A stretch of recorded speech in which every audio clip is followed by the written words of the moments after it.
Welcome back, ladies and gentlemen. Mr. Shaw flying solo today. Today we're going to be talking about Chapter 16, which is Economic and Social Welfare Policy Making.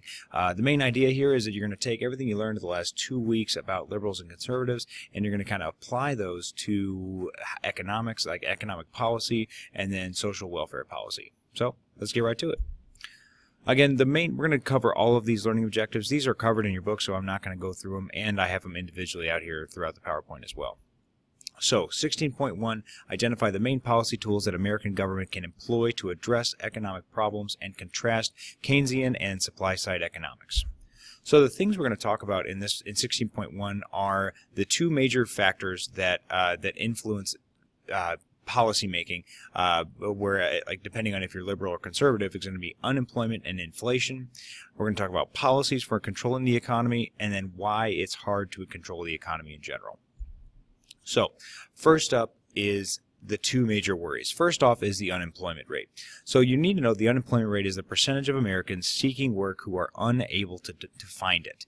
And this is actually kind of a misleading statistic, to be honest with you, because employment just counts, like if I had any sort of job, like I have a master's degree, so if I had a job, like when I first got out of college, I couldn't find a teaching job, so I was working at 54th Street. And like that is what's known as underemployment, okay, which is the next thing here.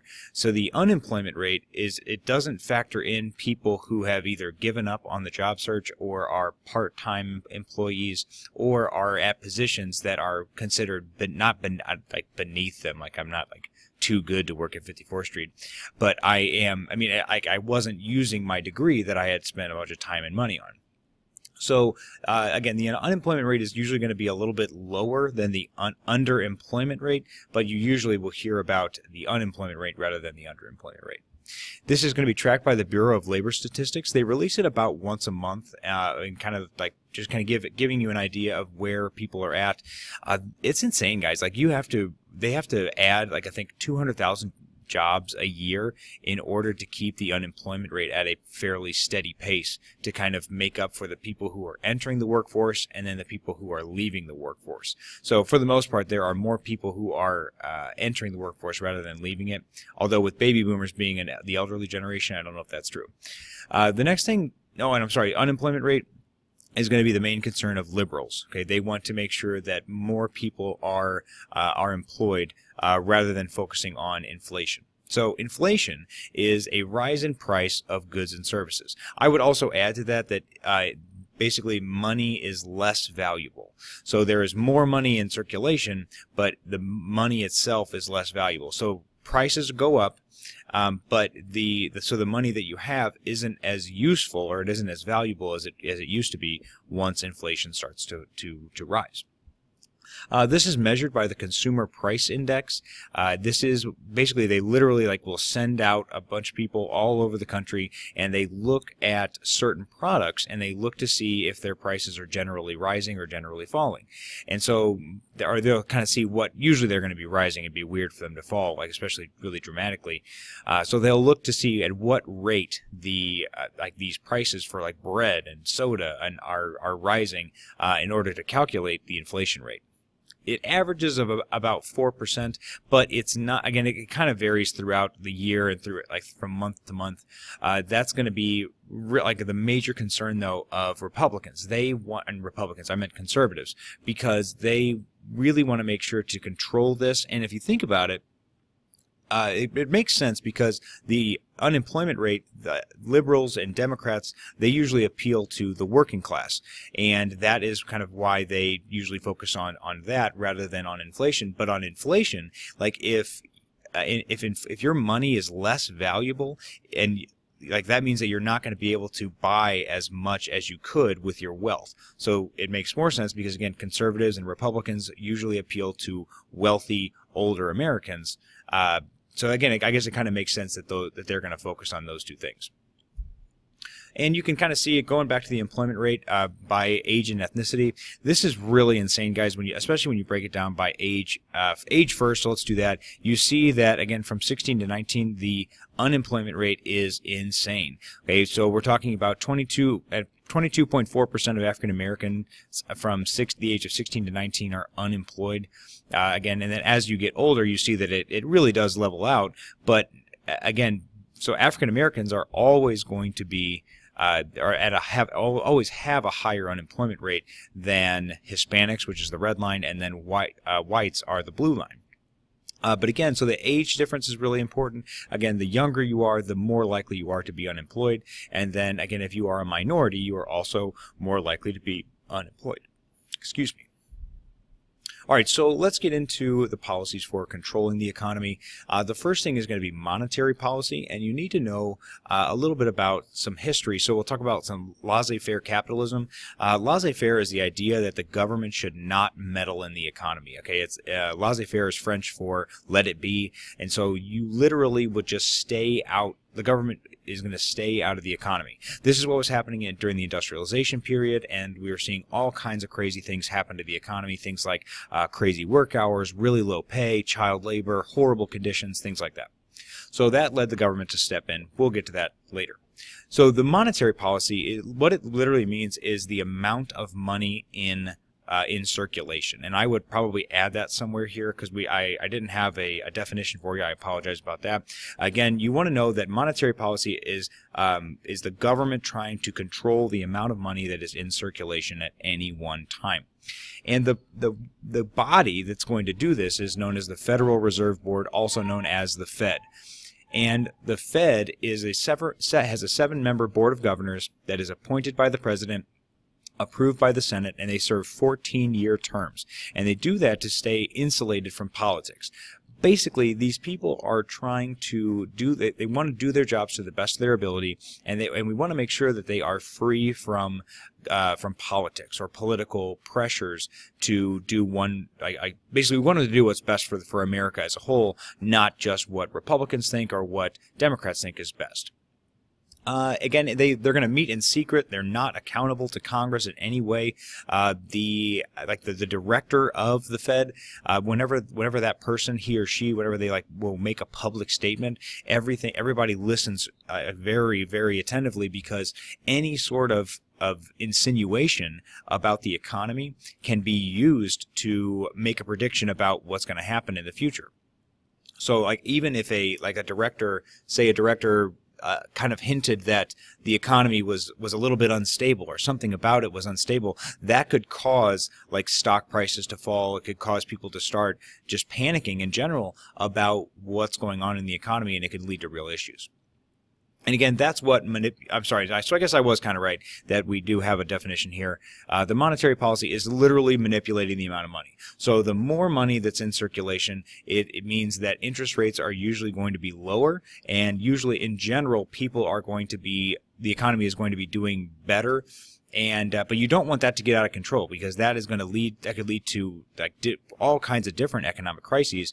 So when there's too much money, when the Fed says that there's too much money in circulation, they will start taking money out of circulation, and they do that through their banks.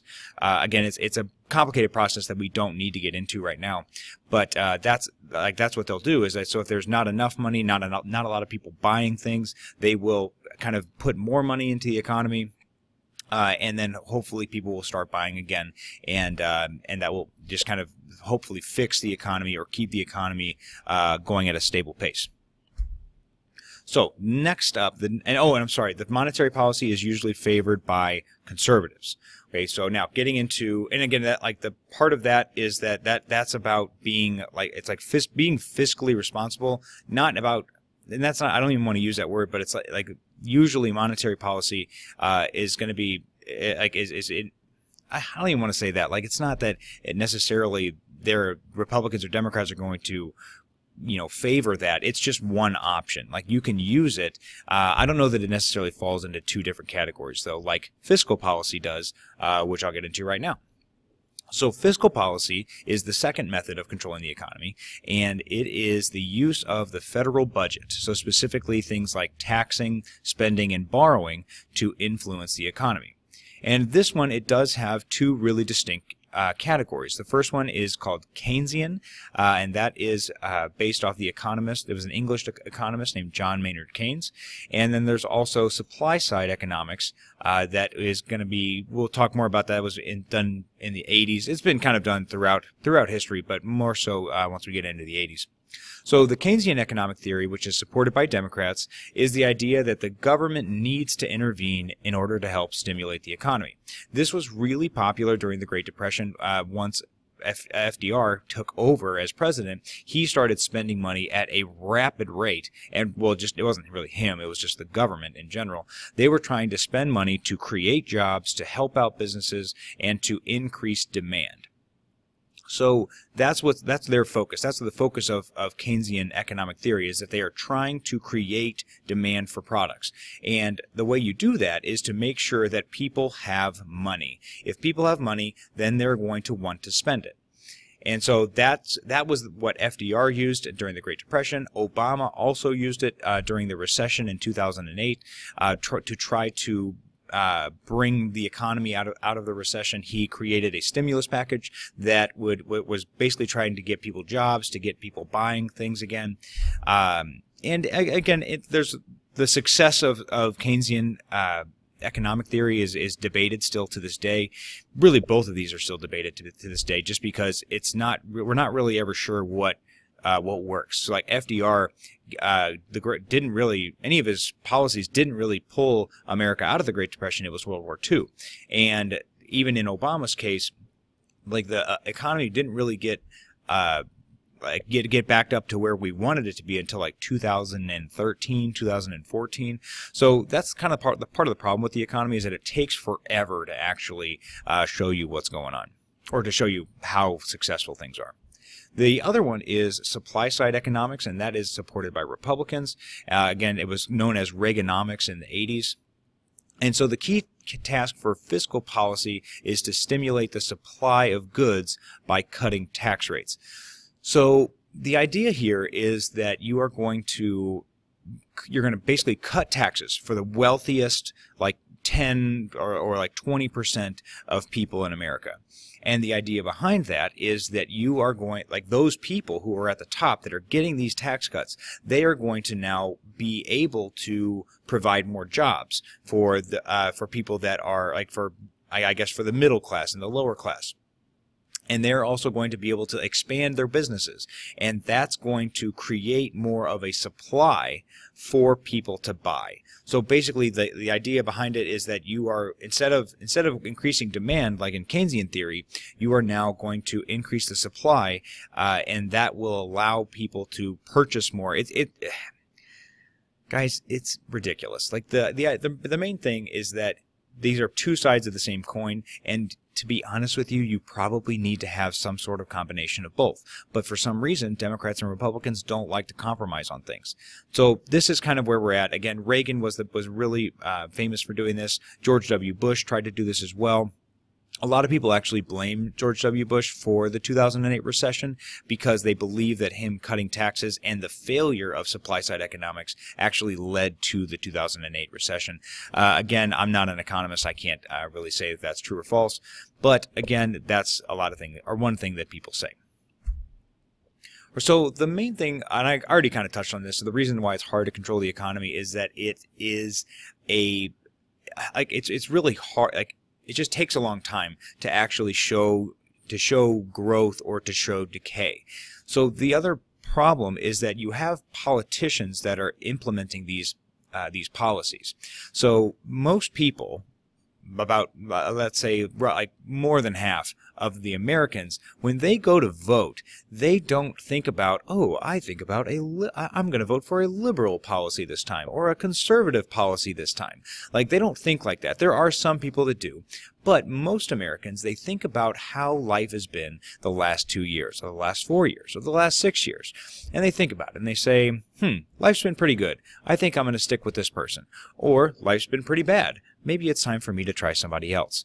And that's the main thing that people do. So, that's the main reasoning that people use when they go to vote. So, politicians, they can then try to cut taxes or try to influence the economy in certain ways to make that easier for people to make that decision. So presidents specifically, like once it comes close to election time, they are going to try to cut taxes. They're going to try to manipulate the economy in certain ways so people have a good feeling about the president and the parties that are in power so they get reelected. It's not easy, and that's part of the reason why it doesn't really work all the time, because they will try to do certain things, but like I said, it takes forever to actually see if things are working or not. So that's the first thing. The second thing is that the private sector really dominates the economy. The federal government spends it controls about 1/4 of our gross domestic product, which means that the other 3/4 is controlled by private sector. And so they really have more of an impact on our economy. And so with the government, yes, they're going to set out these policies, but the policies are implemented gradually. And even if these private sector businesses don't start following it right away, it's really difficult for the government to just step in and say, hey, you need to stop this, and make sure that they're operating properly. So there's a lot of things going on there, but again, those are the two main things, or the two main reasons why it is difficult to control the economy. All right, 16.2, we're going to compare and contrast entitlement and means-tested social welfare programs. Only about one slide of notes here for you. Again, social welfare, you need to know that this is the idea of providing for the people. Again, welfare is kind of like a dirty word for some reason in American politics. And the thing that you need to know about it is it's basically just providing for the well-being of citizens. So the first type of program we have are entitlement programs. You guys already know what these are. Entitlement programs are government programs providing benefits to qualified individuals regardless of means. Again, they are entitled to these funds. So we've talked about it before. Social Security and Medicare are the two biggest entitlement programs. And so the idea is that you are going to pay into something, okay, and you're going to get these benefits no matter what, okay. You can, so you're going to, with Social Security, you're going to reach the age of 65, and then you're going to get a certain percentage. You're going to get a cut, basically, from the government for the rest of your life. And that was again, the idea behind Social Security, we're going to get into this later, but Social Security was supposed to help people stay out of poverty. And now as the age, or the average age has increased, excuse me, that's not right. Well, it is right, but it's not what I meant. Okay, the average life expectancy, there we go, has increased. Social Security has actually had to pay out a lot more money. Now that the baby boomer generation is retiring, that is the same situation. There's more people who are benefiting from Social Security than are paying into Social Security. So eventually those funds are going to run out. Anyway, I'll get into that later. These are the largest and most expensive programs. And as people and the life expectancy increase, it's going to become more and more expensive. But we'll talk about that later. Okay, so the other type is means-tested programs. So these are government programs that provide benefits only to individuals who qualify based on specific needs. So this is kind of what welfare means. These are people who are in poverty or people who have met other certain criteria. So things like food stamps, things like Medicaid specifically, and really kind of going back a little bit to Social Security. Medicaid is for people who cannot, it provides health insurance for people who cannot afford it on their own. Food stamps, same thing. It provides, you can get a card, or specifically they're not actually stamps. It's more you can get basically paper that'll allow you can present that instead of money, and then stores will give you food. So these are specifically for people who are in hard times, people who are experiencing difficulties. And this is one of the most hotly contested issues in politics today, because so many people are worried that, and by so many people I mean mostly Republicans and conservatives, are worried that the people who are receiving these benefits are going to become dependent on those benefits. The idea is that they're going to get these benefits and then they're going to stop looking for a job. Democrats and liberals, on the other hand, are more concerned that we're not doing enough. They don't think that the social welfare policies or these means-tested programs are doing enough to help people who are in hard times. That's the biggest debate. And like what we know, guys, is that these welfare policies, like the food stamps, the Medicaid, okay, even Social Security, like all of these things, guys, like it's not really enough to survive on. Like the check you get from Social Security now, it's maybe like $1,000, like maybe $1,200 or $300 per month. Like that's not what to be clear, that's about half of what I make as a teacher. Okay, oh, that was sad. Shouldn't have done that. Okay, now I'm depressed. Anyway, that's not the purpose though. Like I'm the reason I tell you that is because that's not enough to survive on. Like yes, it's a little bit. It's going to provide for basic needs, but it's not really going to help you thrive. And so that's kind of the big debate surrounding social welfare. And we'll get into more of it as well. These are different entitlement programs. Next slide, I believe, is the means tested programs. You might just write down a few of these. Specifically, we have Social Security is the main one. The beneficiaries are going to be retired or disabled or widowed and surviving members of their families. The funding is going to be a payroll tax on employees and employers. So again, you guys have jobs. A lot of you guys have jobs now. Check it out. You can see it right on your check. Okay, it's a Social Security tax that comes out of your check, and that money is going to go to these beneficiaries that need it. Medicare Part A, Medicare Part B, unemployment insurance. Again, these are going to be weekly payments. Benefits are going to vary, but these are going to workers who have been laid off and cannot find work, or people who have been fired. And then the funding is going to be taxes on employers. States are going to determine who benefits from those. Again, I'm not going to go over all of these, but this is just, I want to show you a few ones. The one I mentioned about food stamps, again, they're going to give them debit cards that can be used to buy food. And basically it's going to be people whose income falls below a certain level, and the funding for that's going to be general federal revenues. So all kinds of programs, and I'm sorry, so these are means tested. These next ones that are these ones that I've been going over. So these are ones just for the poor. You'll see again, beneficiaries, very poor, people whose income falls below a certain level. The TANF, temporary assistance for needy families. Again, these are families with children, either one-parent families or in some states two-parent families in which one breadwinner is unemployed. Again, and they're going to be paid partly by states, partly by the federal government. All kinds of stuff basically says, hey, these are poor people and they need help. Oh, it didn't have the second one. There wasn't. I thought there was a third one. There's not. It's okay. I apologize. All right, so that's it for entitlements and means tested. Let's move on to 16.3. We're going to assess the extent of economic inequality in America and the role of the government in lessening it. And this is really all of what welfare is about. And so we talk about a couple things. Specifically, who is getting what? Okay, when we're talking about income, poverty, and public policy, who's getting what?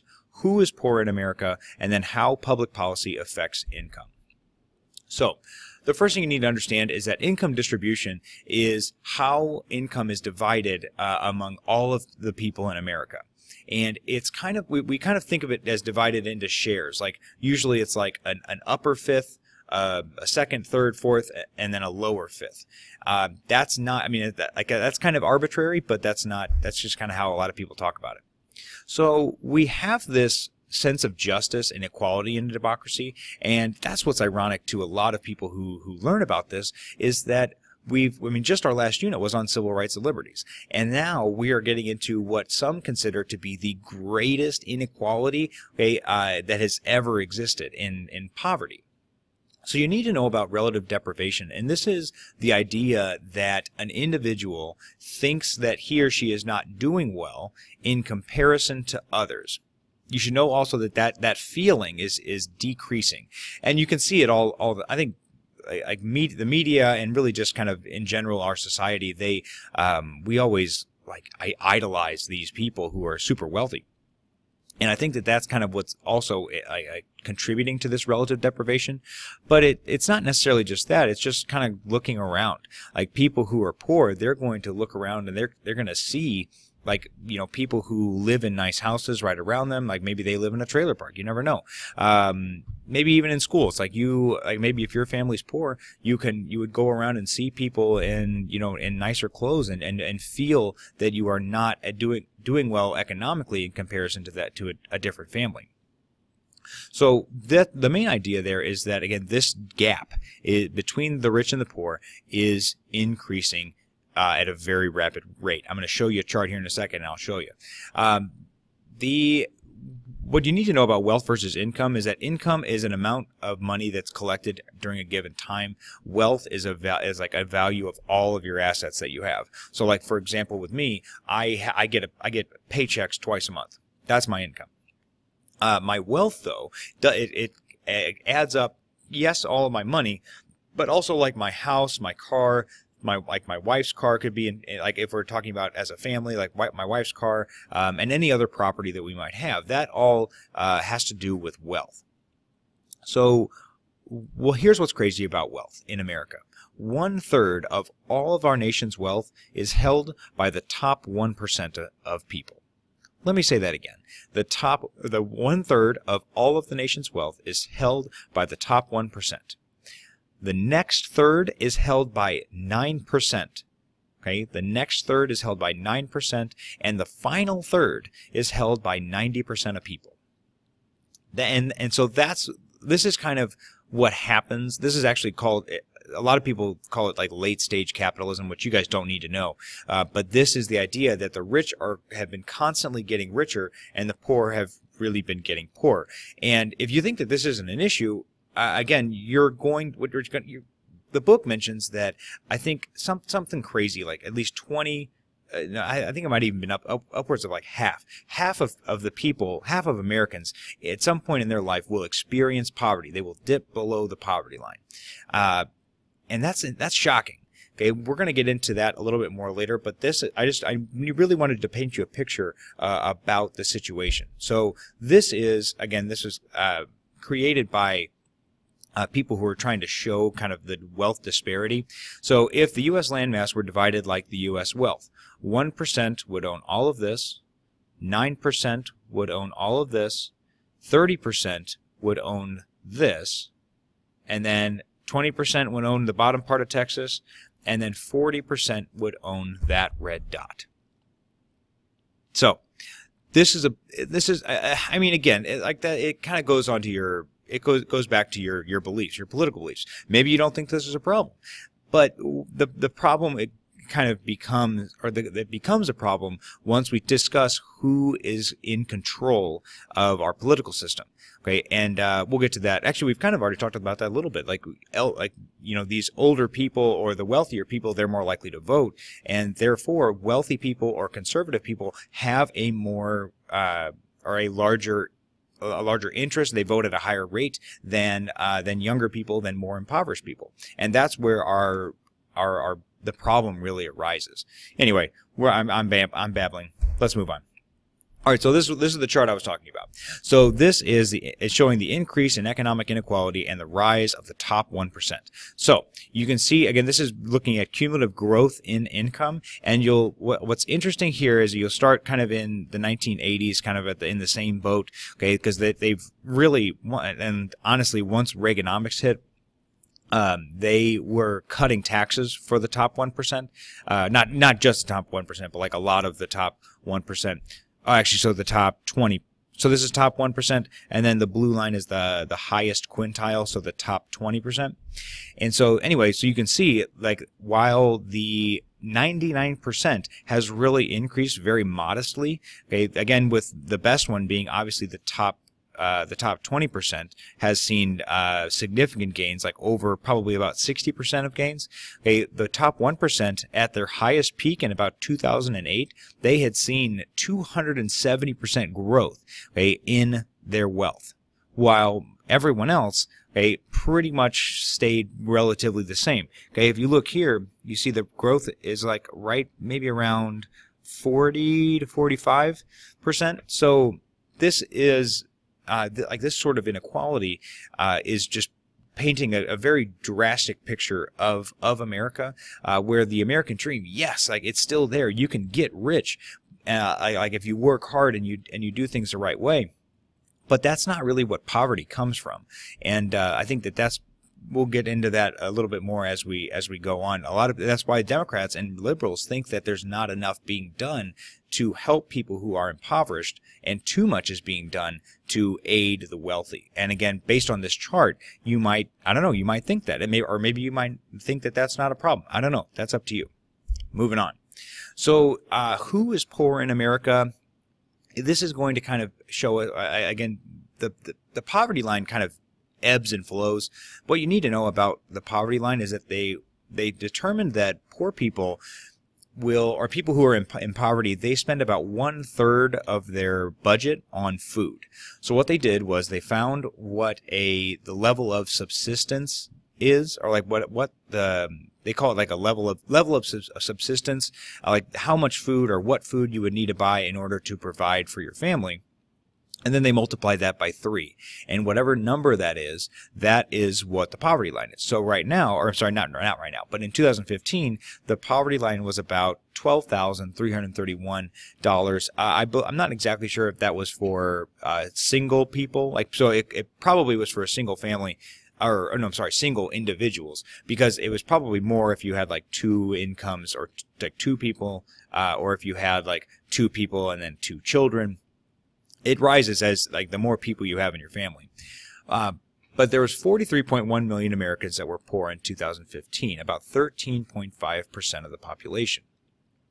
And what's interesting about the demographics of poverty is that it affects minorities and women more so than it does white males. And I mean, again, I'm sure that doesn't come as a shock to any of you, but that's the main kind of takeaway about this, and that's why a lot of people think that this is more of a civil rights and civil liberties issue rather than, oh, well, white men have worked harder. I mean, I don't know. I've seen a lot of people work harder than me. That's neither here nor there. Moving on. Okay, the feminization of poverty, guys, is the idea that there is an increasing concentration of poverty among women, especially unmarried women and their children. And this idea is because, the reason that we talk about this in such a way is that the cost of living in general in America is increasing, and women are kind of bearing more of the burden when it comes like, especially when you're a single parent. There's definitely going to be a lot of jobs available, and good paying jobs. But like, for example, there's no paid leave in America. Like, so when you are pregnant and you have to leave, you can get up to, I think it's like 8 or 10 weeks. I don't remember what it is. I think it's 8 weeks. And you get 8 weeks of unpaid leave. So you won't lose your job, but you don't get paid during that time. So you still have, if you have other members of your family, like, you still have to provide for them in some way. So again, and that's, I'm not doing it justice, but like, what you need to know is that poverty in general is affecting minorities and women at a much higher rate than it affects white men. And again, you see here the poverty rates for persons with selected characteristics. You'll see again we're going to look at the official measure and then the supplemental measure. It's not really important that you know what that is, so let's just focus on the official measure. So unmarried females, the percent in poverty was going to be about 28%. Unmarried males, 15%. Married couples, about 6%. Okay, that's the first thing. So again, you see that unmarried females are much more likely to be in poverty than unmarried males and then married couples. Where you are also matters. Central cities, the poverty rate, central cities and even non-metropolitan areas, meaning like areas directly surrounding cities. I guess maybe non-metropolitan would mean rural areas. That would make more sense. So these would be rural areas. So in rural areas, you have the highest risk of being in poverty in the city, in the urban areas, or in rural areas. Again, the younger you are, under 18 years old, you have almost a 20% chance of being in poverty. And then this also here, again, you see African Americans and Hispanics and even Asians are in poverty at a much higher rate than whites. So that's kind of the picture we're painting here, and that's really just what you need to take away from poverty and who is impoverished in general. So the main thing to know about how public policy affects income and therefore poverty is going to be, there's a couple different ways. So the first thing is taxation.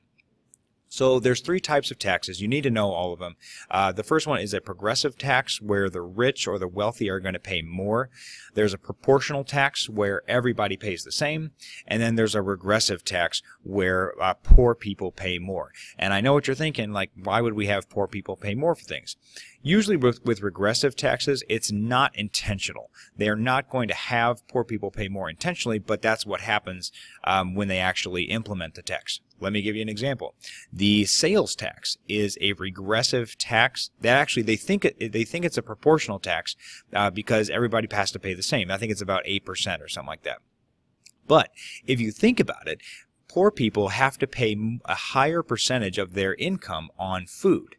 So which means that they have to pay a higher percent of their income on sales tax. So that's why that's a regressive tax. Again, income taxes in general are generally progressive. We'll talk more about that again in class. Oh, hey, the lights went out. It thinks I'm not here anymore. Anyway, proportional tax is pretty straightforward, like I said. So taxation just affects what percentage of money the government is taking out of your income, and then government expenditures is kind of how much money is they're going to give back to you, not necessarily you, but the people who need it. So these are known as, the main way that they do this is what's known as transfer payments, and these are when benefits are given directly to individuals by the government, whether that be through like a check, or maybe they fill like a debit card with money that they can use. So that's, again, the Social Security, unemployment benefits, food stamps, all of these are going to be known as transfer payments, which are government expenditures.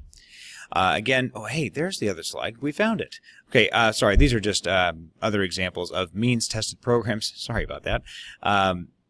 Where is the... Oh, okay, I'm sorry. I understand why that was there now.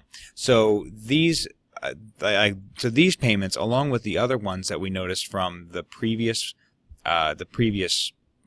chart, those are all examples of the government spending money on these programs to help people, or to help citizens in general. Some of them are going to be given to citizens no matter what, like Social Security or Medicare, and then the other, like the means tested, though, they have to meet certain criteria, meaning they're usually about, they have to admit, like their income has to be below a certain level, or they have to be facing some sort of hardship, and that's pretty much it as far as what social welfare and how the government tries to deal with that or actually implement that.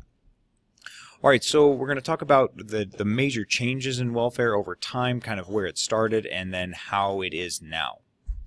So the first part we're going to talk about, I'm just going to go ahead and skip this.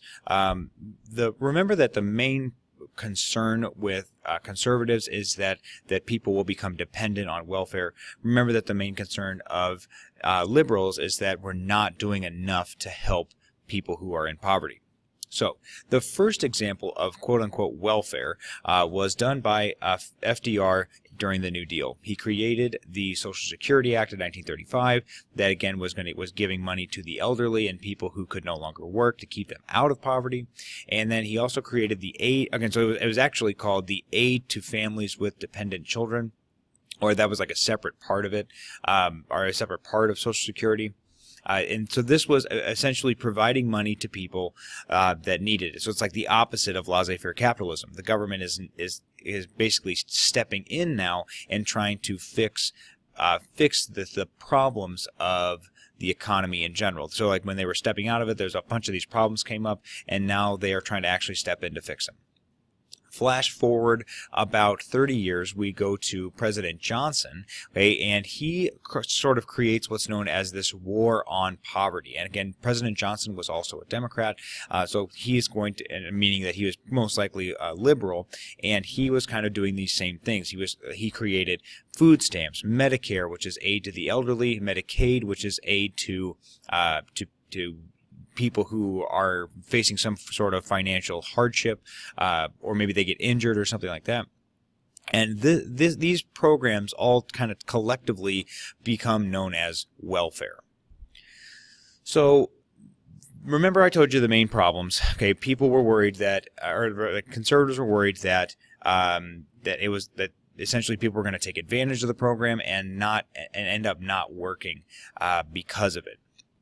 So what in 1996, what they do is they create the Personal Responsibility and Work Opportunity Reconciliation Act, which is going to, basically it's going to allow states to run their own programs, and it's going to provide some limitations on the benefits. So for example, you can only get benefits from quote-unquote welfare for 2 years.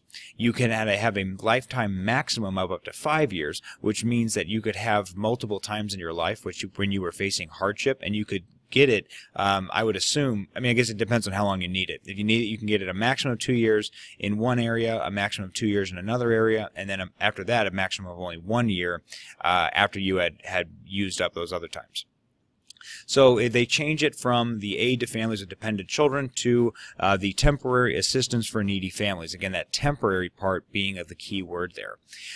So the reforms were effective. And again, remember that the main problem here, guys, is that this costs a lot of money. And Americans were paying so much money. And a lot of people who are, especially people who are wealthier, they don't really like the idea of their money going to help people who might not be making the best choices in life, quote unquote, or the people who are going to just abuse the money and not really try to find a job. So the reforms were effective. Again, the benefit dollar amounts definitely declined. The number of recipients definitely declined. But the part of the issue with that, like, and that's what's kind of my problem here with where it says reforms were effective, like, we still have poverty. I mean, poverty is still a rampant problem in America. And so, yes, we reformed welfare, but the whole point of welfare was to attempt to help relieve poverty. And so we really haven't, I guess we've kind of gotten away from our original goal. So again, take it or leave it, depending on your beliefs there. You might think that's a good thing. You might think it's a bad thing. I mean, again, that's up to you. So what's interesting here is that the purple line is the people in poverty. And this is kind of what I was getting into, that the people who are on food stamps, well, really just in general, like if you think about it like this, like think of the pink line here, people being on welfare. So yes, there's about 14% of people in poverty, but only about maybe a little under 5% were receiving welfare in 1981. And then you see here by 2015, again, 96 is the year, and that's where you see that go down. By 2015, you know, about only 1% of people are on welfare, and so but the percentage really hasn't ever declined. We've never really been able to fix poverty as an entire institution. So again, this is just, it's a really still hotly debated issue. Again, so people nowadays that are talking about welfare, they're not really realizing that it's a really small percentage of what the government is actually spending. But again, politicians will bring it up all the time still, just because it's still like a really hot topic when it comes to politics. All right, getting close to the end here. Thank you guys for bearing with me. Next up is going to outline how America's Social Security program works and the challenge of keeping it financially solvent. So we're going to talk about the growth. Let's just get into it. So Social Security is the most popular program. It's the idea that you're going to pay money in, and you're going to you're going to basically provide money for the older generations, but then when you get to that age, you are going to also be you're going to be provided for as well. Modest benefits, like I said, about $1,300 a month, and this is the most expensive public policy. And what you need to know is that we really don't. What we've realized is that it is not fiscally sound. We had a surplus up until 2010, which means that more people were paying into Social Security rather than people were taking out of Social Security. But by 2010, more baby boomers had started to retire, which meant that for the first time ever in 2010, more people were taking money out of Social Security rather than putting into Social Security. So, excuse me, there's a big trust fund in Social Security. So it's like basically when you pay your Social Security taxes, it goes to the Social Security Trust Fund. And when people need it, when people need to get paid out from Social Security, they will basically the government will take money out of the trust fund and then give it directly to them in the form of like a paycheck or something like that. And so again, 2010, we were operating at a surplus until then. Now the surplus is depleting. So eventually that money is going to run out. So the question is, what is the solution? So there's been a lot of attempts over the years to try to reform Social Security. But the reality is that it's really difficult to do so. One of the main reasons is because older Americans have the highest voting rate. So politicians tread really lightly, because if they disrupt Social Security too much, they might not get the vote of older Americans. And if they lose that vote, it's a really high chance that other people that they're going to lose the election as a whole, because older Americans vote at such a high rate. So George W. Bush was actually one of the first proposals. He suggested that we put about 1/3 of it into private investments. So essentially like a 401k. So like the money that people would be paying into Social Security would instead be going into a private retirement fund that they could access themselves. This never came. None of these reforms actually ever happened. That's why it's just reform proposals. So that Obama, when he was president, he also tried to reform Social Security, and he had this whole big study on it. And they suggested 4 things. He said, if you want to make it financially sound, you need to increase the age of people who are receiving benefits. So that means that, so right now it's the age of 65. So when it was first put into place in the 1930s, the average life expectancy was like 63 or something like that. So people were, they put it at 65, knowing that the people who were going to receive the benefits weren't even, or like a lot of them weren't even going to be alive, unfortunately. But today, the average life expectancy has skyrocketed to like 79 or something like that. So people now, instead of, it was kind of a rarity for people to become over 65, now it's the norm. So that's the first thing, is increase the age that you can receive the benefits. They also say you can lower the inflation rate. Part of the problem with that is that you are paying so much money into Social Security, and then by the time you actually start receiving benefits, the amount of money that you're receiving is actually a lot less, because the money is worth less than it was when you paid into it. So like if you paid in $1,000, or let's say you paid in like $10,000, and then you get $10,000 when you retire, again, that'd be like a perfect scenario, which would not really work out well other than in this example. But that $10,000 in, say I was going to retire in like 20 years, that's going to get me a lot less than $10,000 right now. So that's kind of, again, one suggestion is just to lower inflation rates in general. That's also tough to do. You can also reduce the benefits for wealthy recipients. And that literally would mean that like that $1,300 that you're going to get a month, that's going to be lowered to maybe $1,000 a month, or maybe $800 a month. And so that's the problem, is that Social Security was never meant to be something that is going to allow you to have some sort of lavish retirement, but people really aren't using it. Like people are relying on it instead of creating their own retirement funds, and maybe that's kind of the problem. So if we lower the amount you're going to get, maybe more people will invest in retirement funds and other things like that. The other option is that you can raise contribution amounts, which is going to essentially take, like, the money that you guys get taken out of your paychecks would be higher. Obviously, that's not a very popular opinion, especially considering the Social Security might not even be around still when you guys retire. So anyway, those are some 5 reforms that were suggested. Nothing was done though. So here we are, 2019. Social Security is still this mammoth of a beast, and there's really we don't know what's going to happen. And until politicians are going to try to step up and really make these sweeping changes that are going to make this financially sound, we are really kind of dealing with a dying I don't know what to call it, beast again, I guess. I don't know. You guys get it. All right, Learning Objective 16.6, we're going to distinguish American social welfare policy from that in other established democracies. So, one sentence summary of this slide is that European countries care more about social welfare than America. Now, that comes at a high price. Okay, they pay a lot higher taxes, but like I said, they receive far more. They're going to get far more generous programs. They're going to receive a lot more from their government. So again, this is also going to just go back to ideology. It's about what you believe is appropriate for the government. The main thing that is interesting to, will probably be interesting to most of you, is that the parental leave policies of the United States compared to other countries are just absolutely atrocious. We are the only developed country that does not give paid parental leave for things like, for the birth of a child or the adoption of a child. And you might think that that's not a big deal, but when a child is born or you are adopting a child, those first few months are really critical to the child's development and kind of relationship building with the parents. But the other part of it is that is probably one of the most stressful times in people's lives.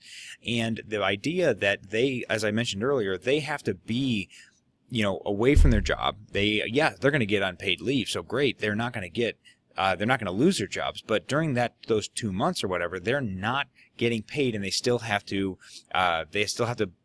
provide for their family.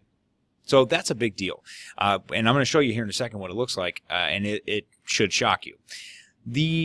And part of the reason for that is that, part of the reason in general that the United States deals with social welfare in such a different way is that many Americans, or at least many politicians in America, see social welfare as an individual responsibility. So that's, again, things like poverty, things like parental leave, okay, that is all seen as an individual responsibility, whereas European countries are going to see these as government responsibility. So if people are in poverty, the government is supposed to help them out of that, or if people are, having babies and their family needs to be provided for, that's also a government responsibility. So anyway, let's just look at the chart. Again, you notice the green is the paid leave for a two-parent family, and that's why it says so it says 24 weeks. So yeah, so that would make sense. So that's going to be probably 4. Does that make sense? 8 weeks total. Yeah, that makes sense. So no, 6 weeks total. 6 times 4 is 24. Yeah, so 6 weeks total. No. 6 months, excuse me. So basically each parent is going to get 3 months. That might not make sense. It's past 5 o'clock and I'm still here. I'm losing my mind. So again, you notice that as we get further and further down, okay, countries like France, Spain, Germany, Sweden, like they have a very, very generous paid leave. Again, this is time when you're not working and you're still getting a paycheck, but they also have like insane amounts of unpaid leave. And so again, like this is probably the best example, but there's other examples, things like healthcare, even like the quote unquote Social Security. Okay, these sorts of programs in Europe are probably going to be much more prevalent. But again, the tax rates are going to be very high, upwards of like maybe 50 or 60% in some cases, but the government is going to provide a lot of things for you. So again, whether you think that's a good idea or not, that's up to you. All right, last one, guys. Learning Objective 16.7. We're going to assess the impact of economic and social welfare policies on democracy and the scope of government in America. So the main thing you need to understand about democracy and economic and social welfare policies is that we have run into a lot of problems in our country when we let free enterprise just kind of run rampant. Okay, like again, the idea of a free market system, okay, the laissez-faire policies. We know that if we let those programs operate unregulated, that a lot of issues pop up. And those problems are going to be dealt with via democracy. Government regulation is going to start to be demanded for things like child labor, laws that are going to regulate working conditions, working hours, all kinds of things like that. This is going to limit economic freedoms, especially for a lot of businesses. And so, again, a lot of while if you think it's just two sides of the same coin, liberals are going to think this is awesome because we're protecting the rights of workers, and conservatives are going to think this is a terrible idea because you are limiting economic growth for businesses and for the economy in general. And this is like the problem with free enterprise is that it grants unequal, or groups rather are unequal in their political resources. So only like if everybody voted equally and everybody had equal participation in politics, that would probably be okay. Like, then the government would have to listen to people at an equal rate, but that's not what happens. Elderly people and wealthy people are like, politicians are much more likely to listen to them rather than younger, impoverished people. So that's like, we have really systematic inequalities that are being furthered by our political system, and that's really powerful, and that's really kind of a dangerous thing to let continue in a lot of ways. The other thing to kind of talk about is that, and I've mentioned this throughout the entire video, is that liberals and conservatives really disagree. The main thing is about the scope of government. Liberals want a big government, conservatives want a small government, and that kind of gets us into welfare too. Like, the welfare that we have now in America is not enough. We know it's not enough because we still have poverty. That was its purpose, was to kind of get these are all programs to kind of aid people in poverty, lift them out of poverty, and it's not happening. So, is the welfare state too big or too small? Republicans and conservatives are always going to say it's too big. That's an individual problem, not the government. It's not the government's job to help those people. And liberals and Democrats are going to be on the other side saying that we are not doing enough to help people who are in poverty. Again, what you believe is going to depend which side you are on. And guys, that's all I got. I appreciate you. Thanks for hanging out with me. I'll catch you in the next one. Take it easy.